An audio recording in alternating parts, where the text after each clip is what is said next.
Olá pessoal, aqui quem fala é o professor Danilo. Como já mencionado, em razão da pandemia do coronavírus, nós estamos tendo nossas aulas na modalidade online.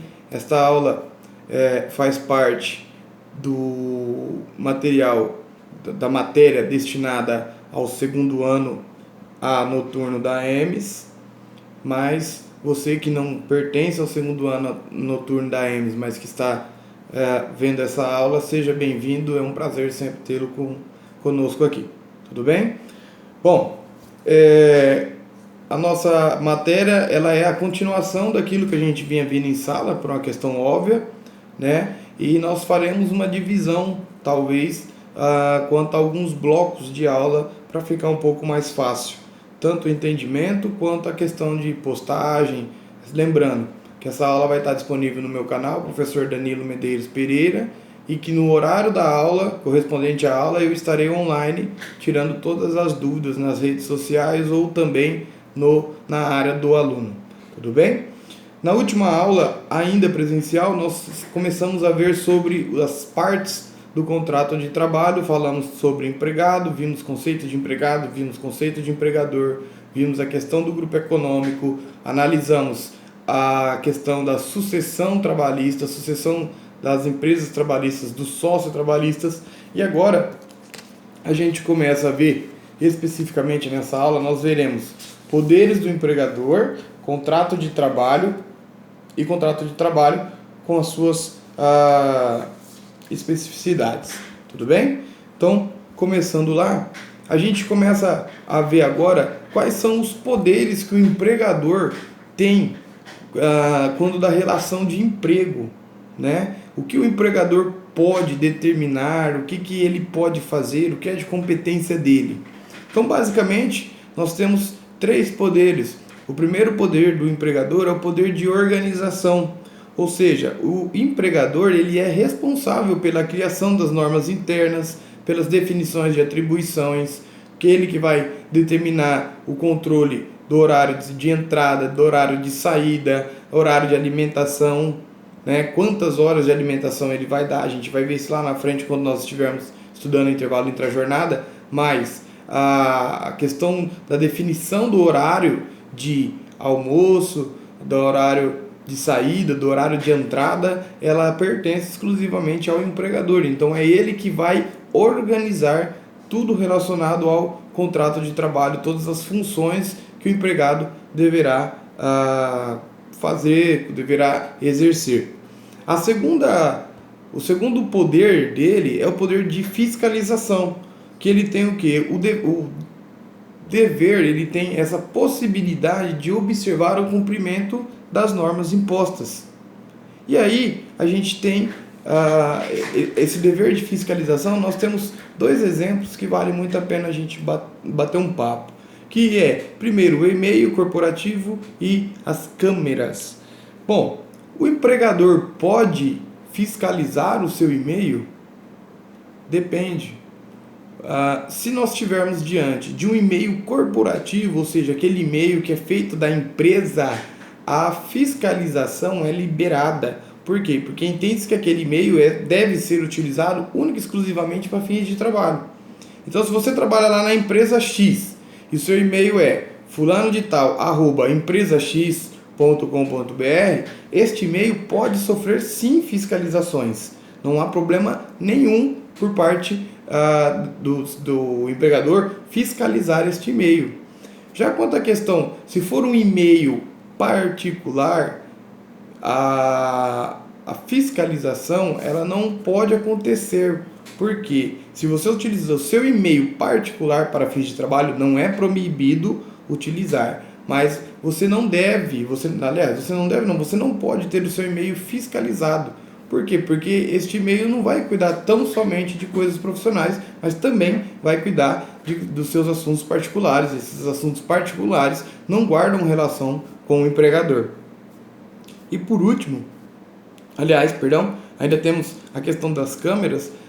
É permitida a instalação de câmera de vigilância no trabalho? Sim, É permitido, sim. O que não é permitido é a instalação dessas câmeras dentro de locais que possam causar constrangimento ao empregado. Ou seja, eu não posso instalar uma câmera dentro do banheiro, eu não posso instalar uma câmera em vestiário, mas uma câmera no ambiente de trabalho, onde o trabalho é exercido, sem novidade, sem problema nenhum.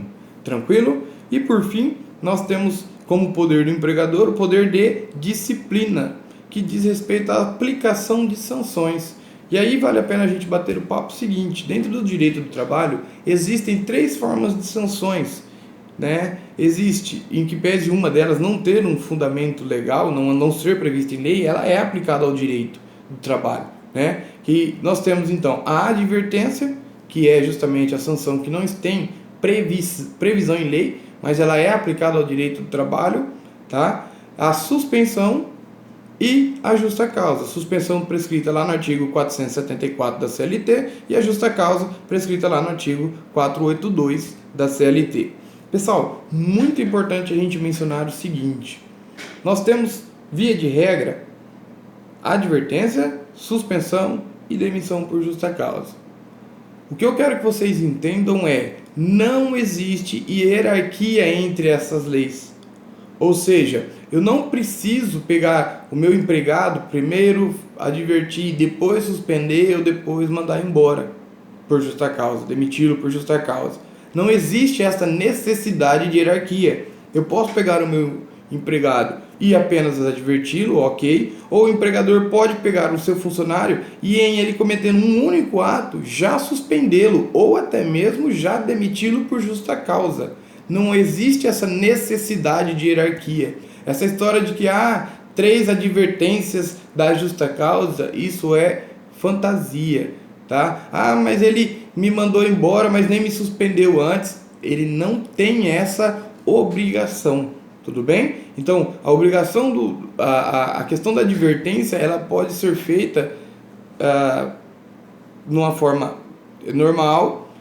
A suspensão pode ser feita de forma normal e a justa causa de forma normal, desde que obedeça, né, sempre os requisitos legais. O que eu quero que vocês entendam é: eu não preciso subir esta, entre aspas, escala. Eu não preciso advertir, para depois suspender, para depois mandar embora por justa causa. Não, eu posso aplicar qualquer uma dessas três sanções sem que elas sejam aplicadas uma depois a outra, depois a outra. Tranquilo até aí? Beleza? Bom, depois disso daí, a gente passa a analisar sobre o contrato de trabalho propriamente dito. E aí o que é interessante nós termos? O contrato de trabalho, ele constitui o núcleo central do direito do trabalho.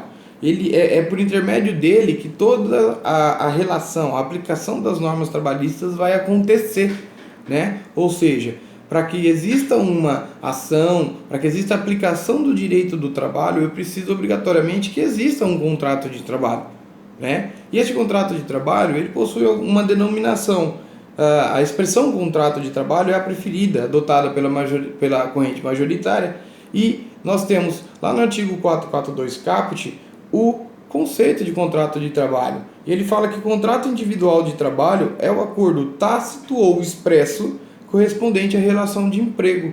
Notem, é o acordo tácito ou expresso. Isto quer dizer que nem todo contrato de trabalho deve obrigatoriamente ter um contrato por escrito, tá? Ele deve ser registrado em carteira de trabalho, ele deve ser registrado no livro de registro de empregados, isso sem novidade. Mas eu não preciso obrigatoriamente ter um contrato escrito. Eu só vou ter um contrato escrito quando a lei assim o exigir, nos casos especiais. Teletrabalho, agora o contrato de trabalho verde e amarelo, contrato de experiência. Esse contrato sim eu preciso tê-lo escrito.